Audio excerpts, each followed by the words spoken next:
In this video, we will create our first project in C. So let's get started. So far we have completed the installation process. Now, if you have by mistake closed this welcome prompt, then you can just launch your Eclipse IDE again. So just go to the Windows, search for Eclipse. Well, if you are unable to see Eclipse app in your search results, then you can just go to Apps tab. There you will find eclipse.exe file. And within Apps tab, if you are still unable to see the app here, then you can just go to the location where you have extracted the files in the previous video. For me, it is this location. I will just right click on this eclipse.exe file and then create a shortcut.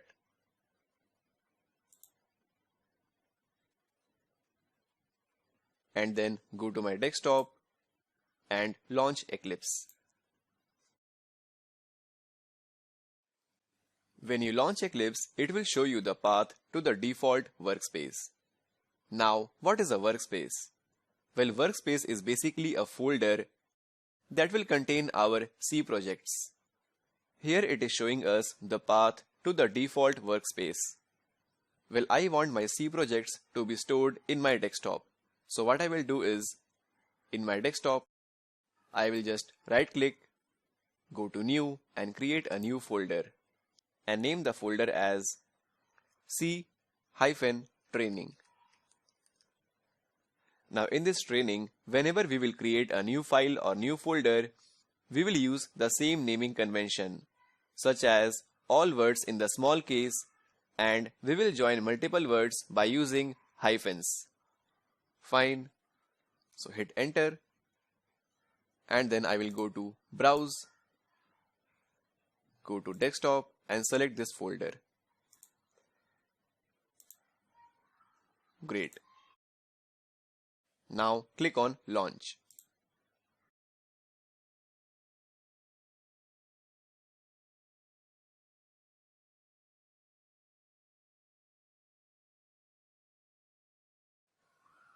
When you launch your Eclipse IDE, you will get this welcome screen. So I will just close it for now. Well, on the left, you will find a few options to create a new project.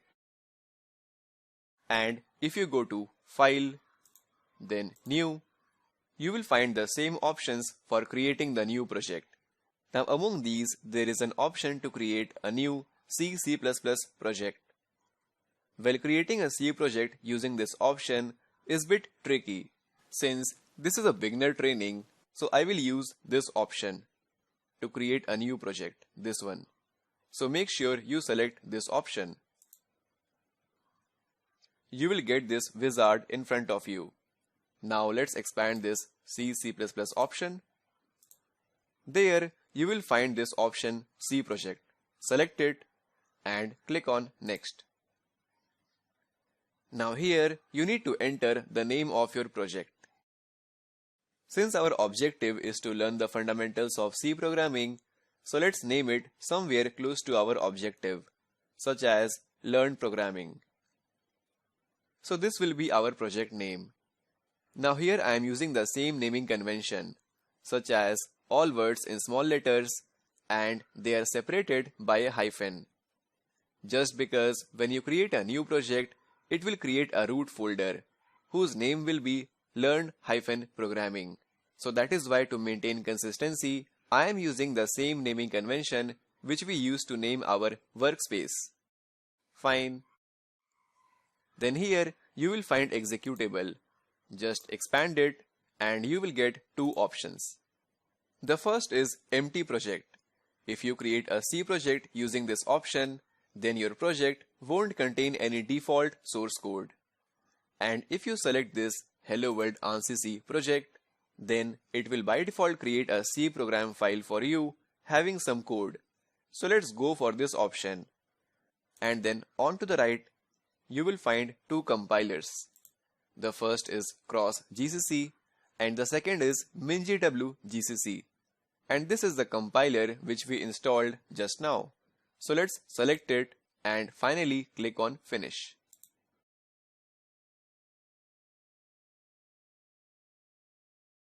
So this will create a new project which you can find on to the left, and it will automatically open a file in front of you which contain some code.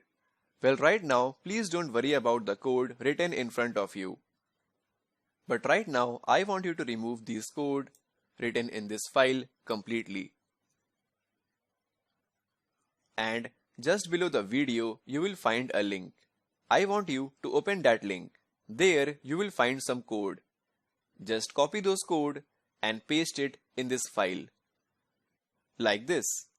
Now throughout this training, wherever required, I will ask you to go to the link present below the video and get the required code, which will be needed to get started with a particular video. This will make your learning experience much better. So instead of typing the same kind of code again and again, you can just focus on learning a new concept in each video. Fine. Now again, please don't worry about the code written in front of you. We will discuss about writing programs throughout the training. But before that, it is very important for us to know about the tools and functionalities of our IDE. So in the next video, we will explore Eclipse IDE.